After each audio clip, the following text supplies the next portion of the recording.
Om Namo Bhagavate Vasudevaya.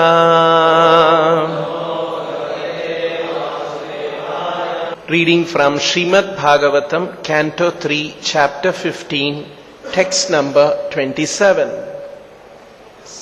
Tasmin atitya munaya shada sajjamana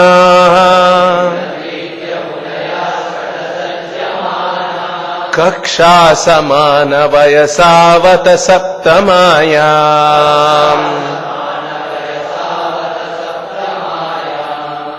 Devavachakshata grihita gadau parardya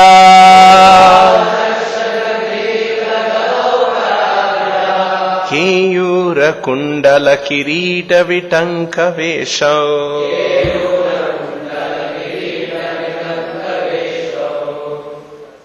Translation and purport by His Divine Grace A.C. Bhaktivedanta Swami, Srila Prabhupada. After passing through the 6 entrances of Vaikuntapuri, the Lord's residence, without feeling astonishment at all, the decorations, they saw at the 7th gate 2 shining beings of the same age, armed with maces and adorned with most valuable jewelry, earrings, diamonds, helmets, garments, etc. Purport by Srila Prabhupada. The sages were so eager to see the Lord within Vaikuntapuri that they did not care to see the transcendental decorations of the 6 gates, which they passed by one after another. But at the 7th door, they found 2 doormen of the same age. The significance of the doormen being of the same age is that in the Vaikuntha planets, there is no old age. So one cannot distinguish who is older than whom. The inhabitants of Vaikuntha are decorated like the Supreme Personality of Godhead, Narayana, with Shankha, Chakra, Gada and Padma, conch, wheel, club and lotus. Thus ends the Bhaktivedanta part. So we are seeing in this part of the Bhagavatam, Lord Brahma describing the 4 sages entering the Vaikuntha, having darshan,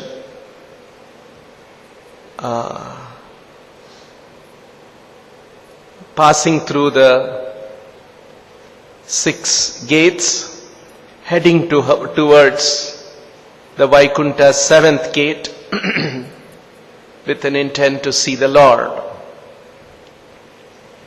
So here it is, the verse talks about Tasmin atitya munayaha Shada sajjamanaha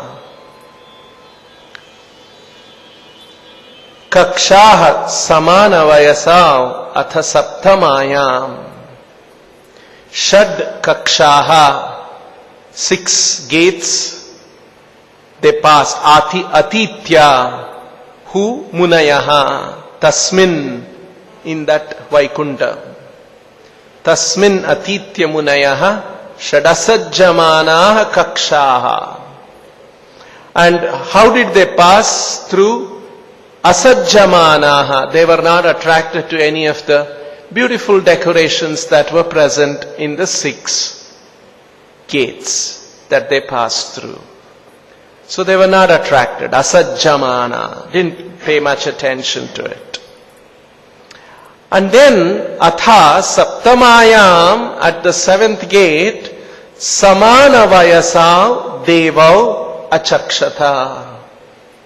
They saw 2 men, 2 godly celestial beings, Devav, Samana Vayasav, and they were of the same age, Achakshata, and they saw there. At the Saptamayam, at the 7th gate. And what were these 2 men doing? How were they looking? Grihita gadao. They were holding a gada.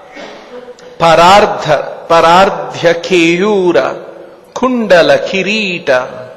They were having bracelets, kundala, earrings, kirita, crown, vitanka vesha, and their garments, vesha, was very beautiful. Vitanka, attractive. So, after passing through the 6 entrances of Vaikuntapuri, Tasmin Atitya Shad Kakshaha, the Lord's residence, without feeling astonishment at all the decorations, Asajjamanaha, they saw at the 7th gate, Saptamayam, 2 shining beings, Devav, of the same age, Samana Vayasa, armed with maces, Gadau, Grihita, and adorned with most valuable jewelry, Paradhya, Keyura, earrings, Kundala, Kirita, helmets, Vitanka Vesho, and other garments. So, Lord Brahma is describing this.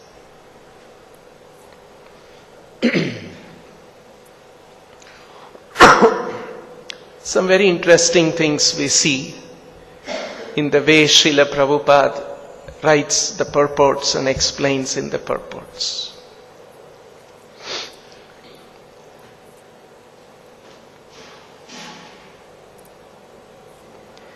In the Vedic literature,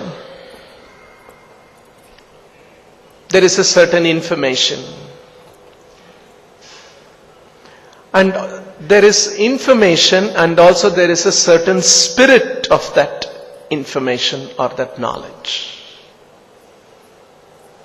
There is a spirit, meaning there is a certain sense, a certain attitude that is also conveyed in the Vedic literatures. Not just knowledge. Just to help us understand this, say for instance, there is a young married couple and from India, and now they are relocated to some city in America, like so many examples we hear about. So the husband is working, young couple, wife is at home. And so one evening he comes home and he tells the wife, I got an email from India and it says, very soon my parents are going to come and stay with us for 1 month.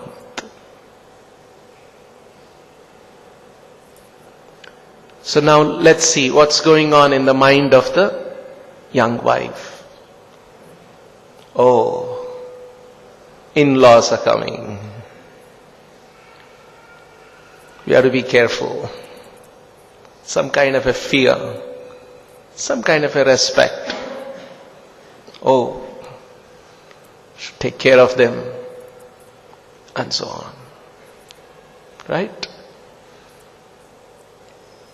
Let's imagine another scenario.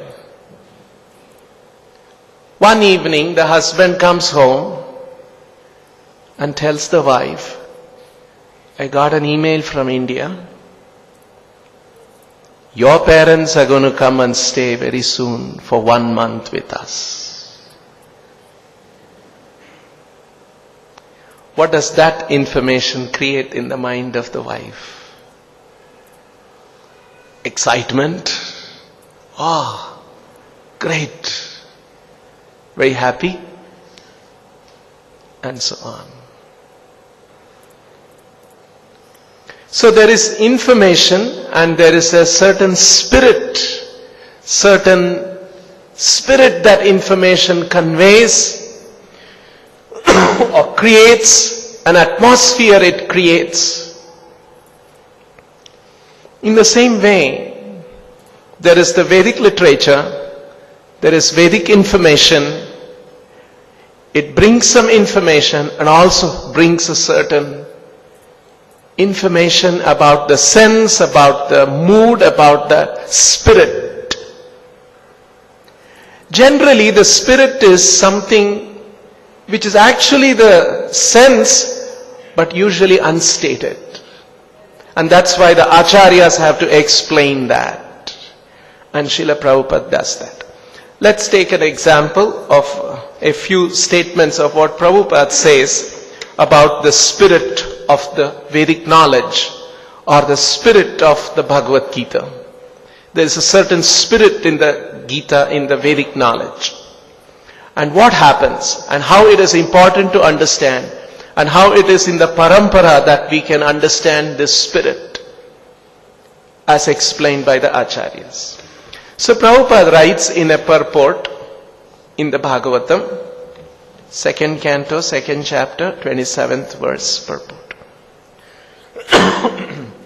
Just to establish the true spirit of the knowledge, the Lord again explained the same knowledge to Arjuna.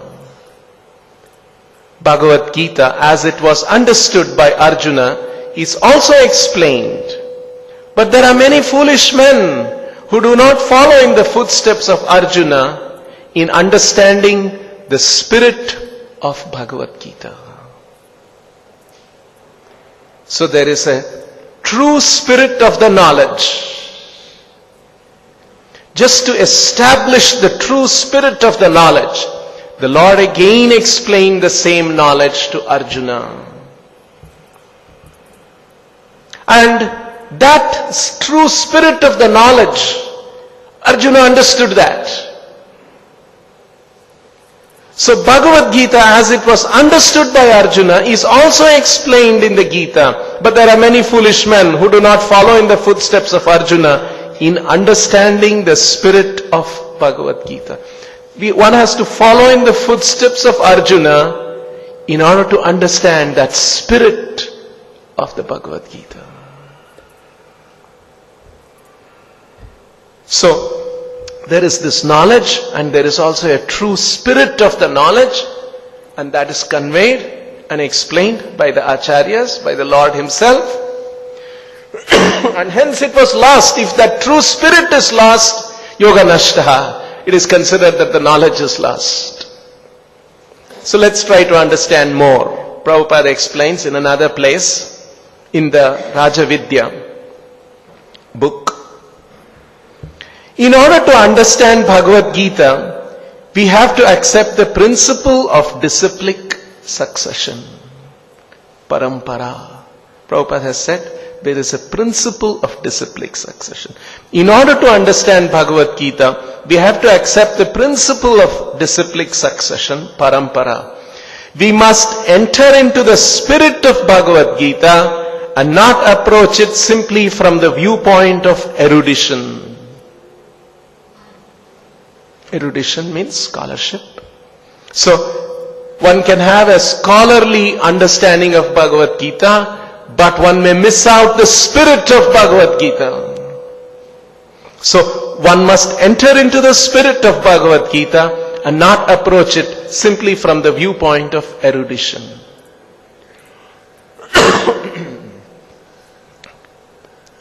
At one point in ISKCON, devotees had the Brahma Samhita prayers chanted and they sung, and then they asked Srila Prabhupada to give a short talk as an introduction to that album. And so Prabhupada spoke. And in that address on, it was called the Chintamani record album. That was Brahma Samhita prayers.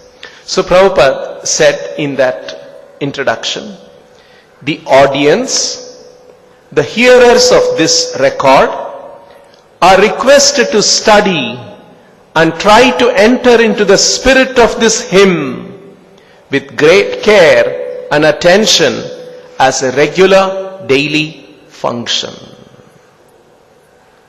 So Prabhupada here is requesting the audience, the hearers, that they should study and try to enter into the spirit of this hymn.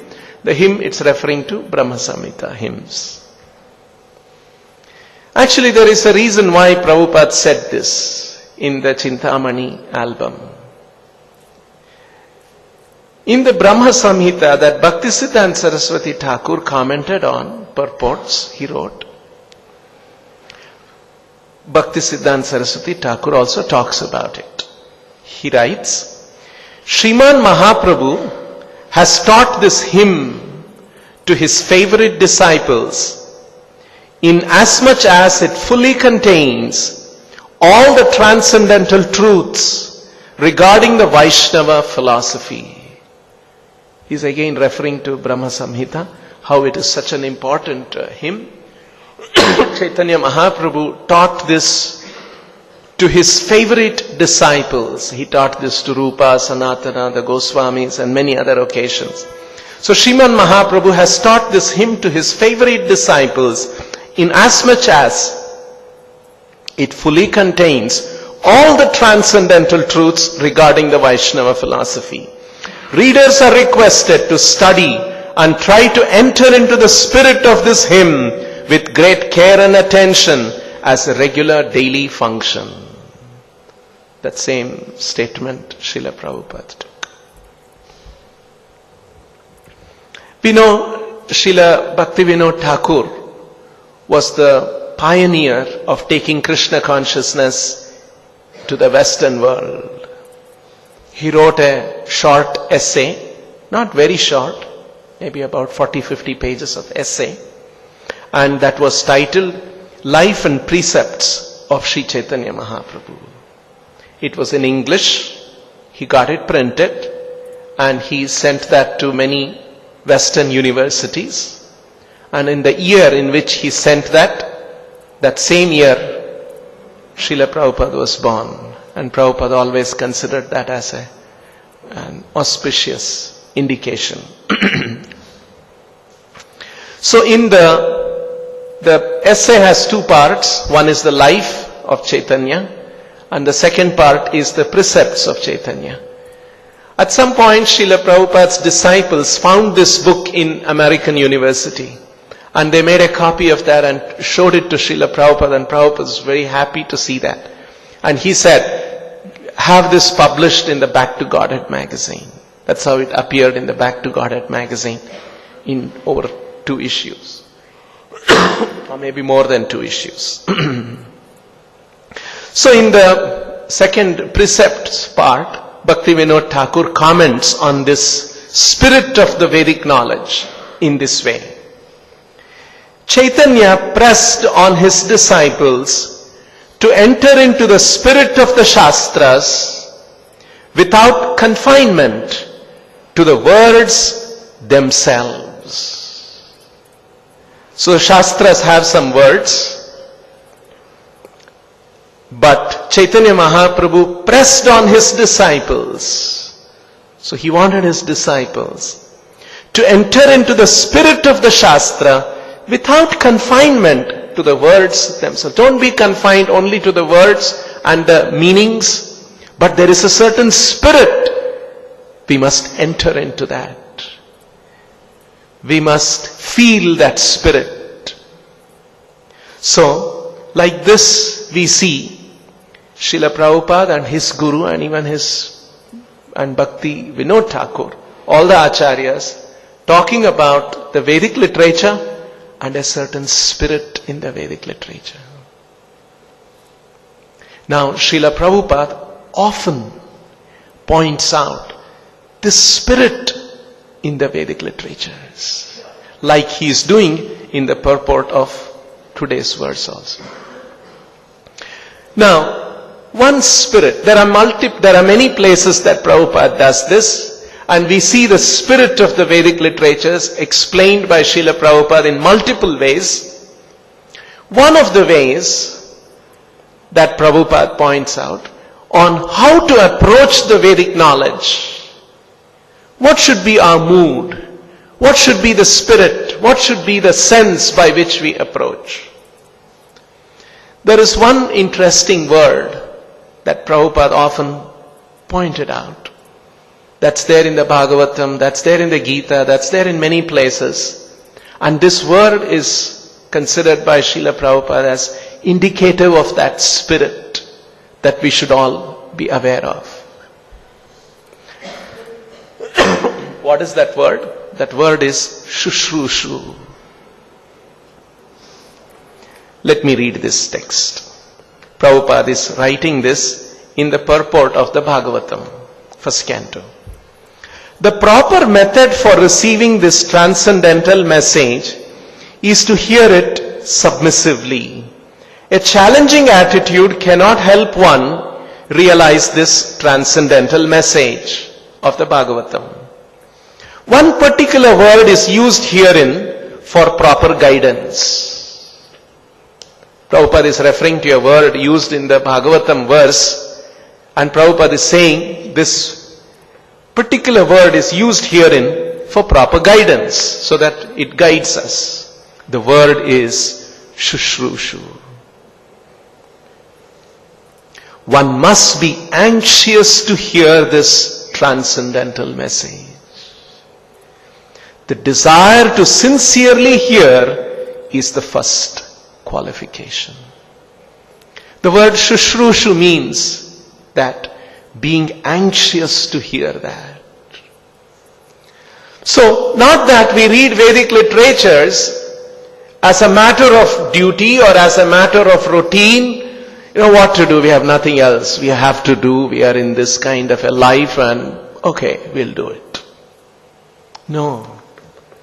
There has to be a certain kind of an eagerness, a certain kind of an anxiety. No, I must know. I must know about this. I must know this knowledge. How can I not know this?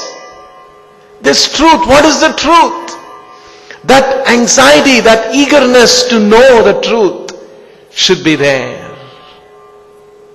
If that eagerness is not there, it will just become academic, dry knowledge. Just like yesterday there was a very interesting thing in the newspaper. You must have all read, right? Both, two images, two pictures are there. One picture describing Mark Zuckerberg, founder CEO of Facebook, pledging 99% of his wealth, which comes to $45 billion for charity. Right? Big news. On the occasion of his daughter being born, just a few days before, he had a daughter born, and on that occasion, he made up his mind with his wife that 99%. So in other words, actually their worth, his wealth is supposedly $45 billion now. And to such a family, this new baby is born. Right?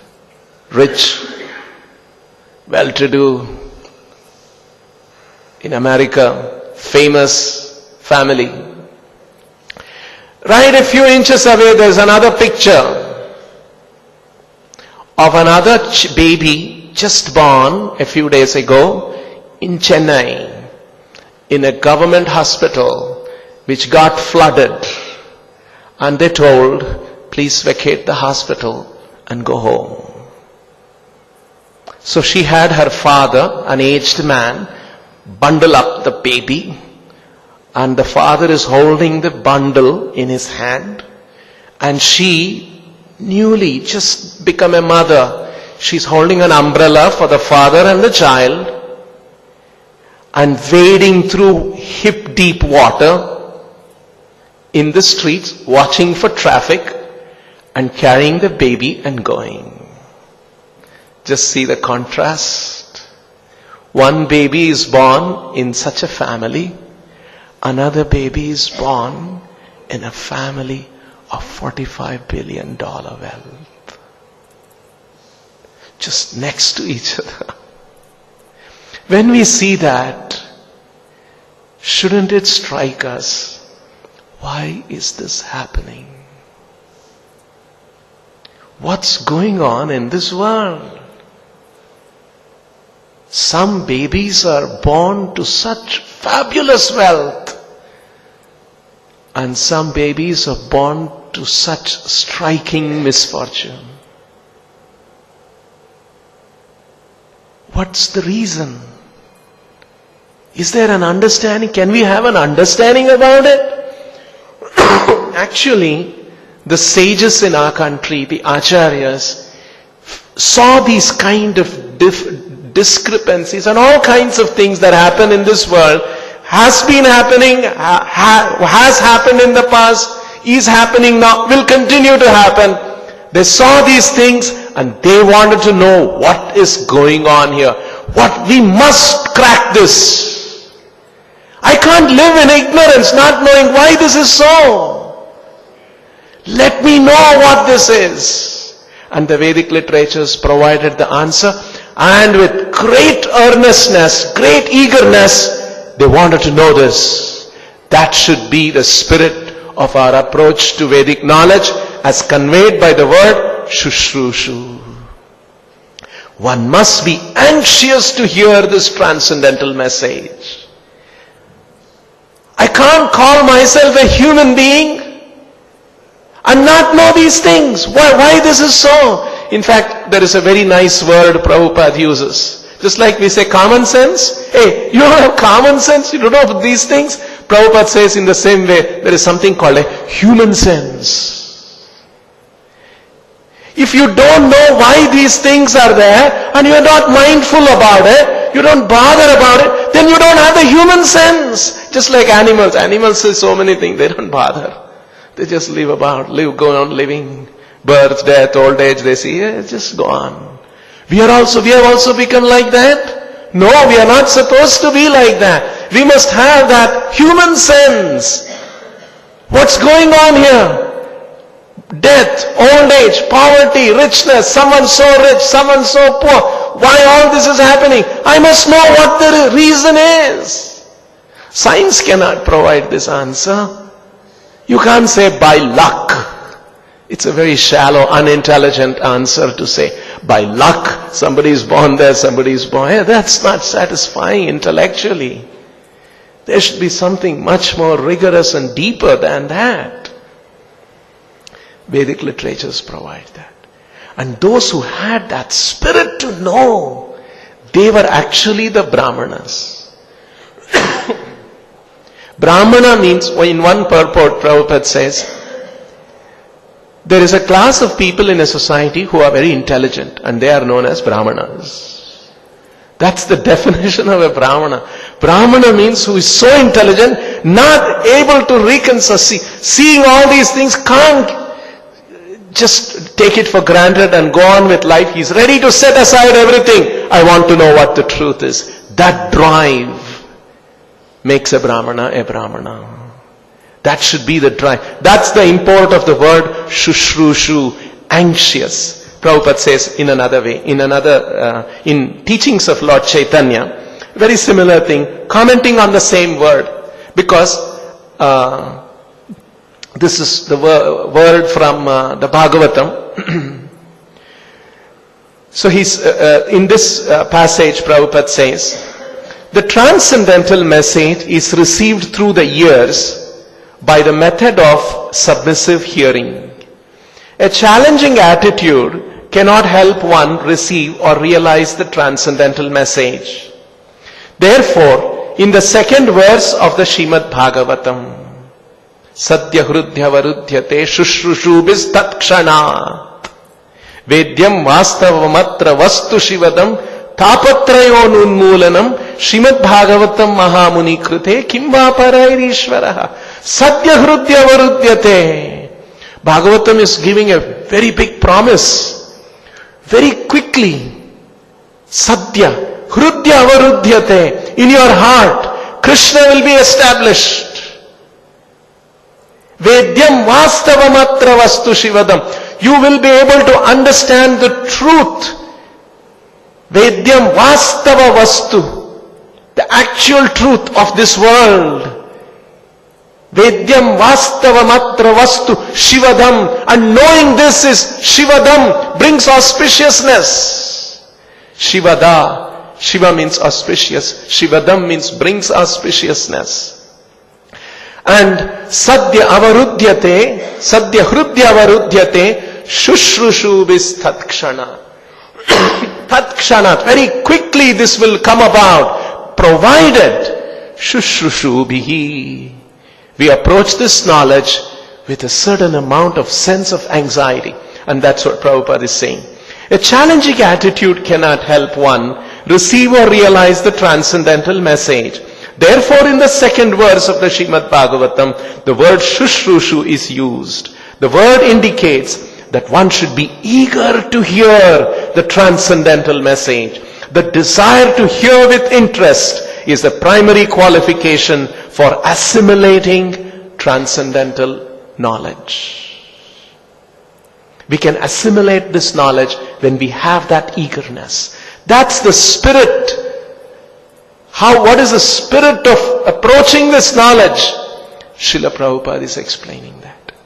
And in today's verse, Prabhupada brings out this. The verse is saying, two important things are there in the verse. The first thing the verse is saying is, the Munayaha Saptaya Shad Kakshaha Atitya. They crossed 6 gates. How did they cross? Asajjamanaha. Without being attracted to the transcendental decorations that were there in the 6 kakshaha. Why? What was the reason? Why it was all wonderful, attractive decorations? Why they didn't bother about it? Sajjamana means to become attached, to cling on to hold on to. They didn't bother about it. Why is it? Prabhupada begins the purport by pointing out the spirit that was prevalent, the spirit that was animating the Munayaha. Purport. The sages were so eager to see the Lord. The sages were so eager to see the Lord within Vaikuntapuri that they did not care to see the transcendental decorations of the 6 gates which they passed by one after another.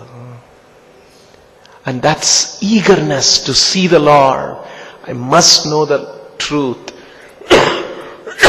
That was driving them, that they didn't care for any of the 6 gates and the attractions in those gates. And Prabhupada often taught us that in the same way, we should not be attracted to the things in the material world, in the glittering things of Maya, manifestations of Maya, and be eager.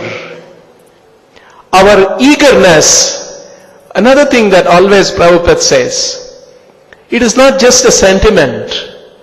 One cannot say, I am very eager. No, it's all in my heart. No, if you are eager, it should be demonstrated by your willingness to set aside everything else and go after that. That's the proof. See? One cannot, sometimes we say, we come across people, when we invite them, please come to the temple. They say, when the Lord tells me, I will come to the temple. Right? They think that Lord has to come and tell them, come, then I will come. So these are all excuses. No, how much we are eager to see the Lord, come to the temple, understand this philosophy, that is demonstrated by setting aside everything else in our lives.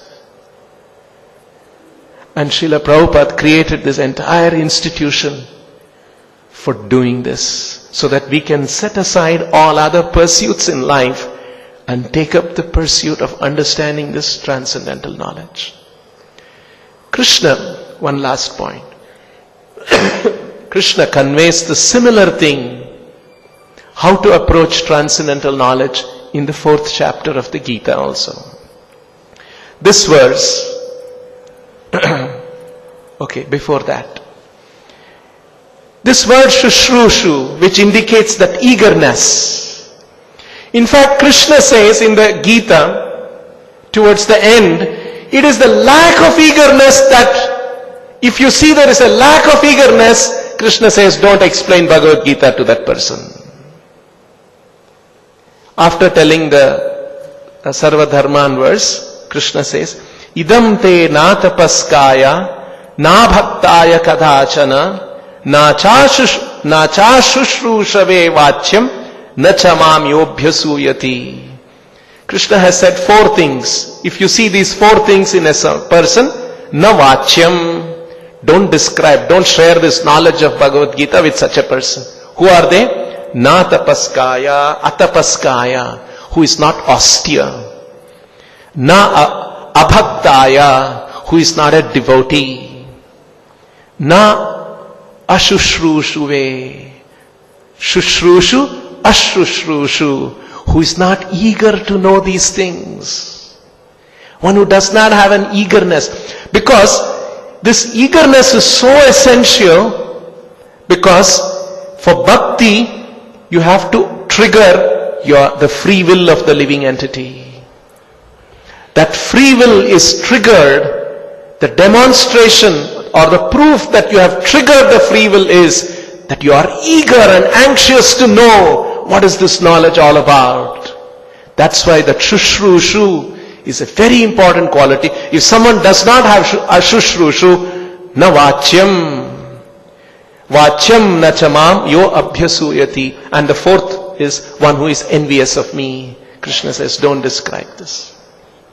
One last point. Similar thing that Krishna explains in the 4th chapter of the Gita, which is all about transcendental knowledge, how one can get this knowledge. Krishna sets forth 3 conditions for receiving this transcendental knowledge. It's not just academic knowledge. It's not just erudition. It's not just Sanskrit. There is something more than that. It's realization, the transcendental knowledge. Krishna says, Shraddhavan labate gnanam tatparas samyatendriya gnanam labdva param shantim achirena adhigacchati. 3 things Krishna is saying. Shraddhavan labate jnanam. One who is faithful. One who has shraddha. Second, tatparaha. Tatparaha means one who is devoted to it. Not just a light, frivolous, okay, if I understand it's okay, otherwise it's also alright. Life will go on, I have so many other interesting things in life to do. No. Tatparaha. Tatpara means intensity. It conveys a certain intensity. To be devoted to this knowledge, cultivation of this knowledge. And third, samyata indriyaha. Control of senses. These 3 things are important. Shraddhavan labate jnanam tatpara samyatendriyaha. Jnanam labdva param shantim. And once you attain this transcendental knowledge, you will attain complete, supreme peace, transcendental peace of bhakti. Achirena adhigacchati. Very quickly. Again and again, Krishna is saying, Bhagavatam is saying, achirena, quickly. There are some things that we have to do. That is Shraddhavan, Tatparaha, Samyatendriya. Without these things, we can't have access to transcendental realization. And that's why Srila Prabhupada wanted us to give 4 vows at the time of initiation. Prabhupada didn't make very big demands. Just 4 plus 1. 4 regulative principles and chant Hare Krishna. And if we do that, Achirena adhigacchati. Acharyas are promising, Bhagavatam, Gita, Krishna is promising, this will come about. We'll stop here. Grantaraj Srimad Bhagavatam ki, Srila Prabhupada ki jai.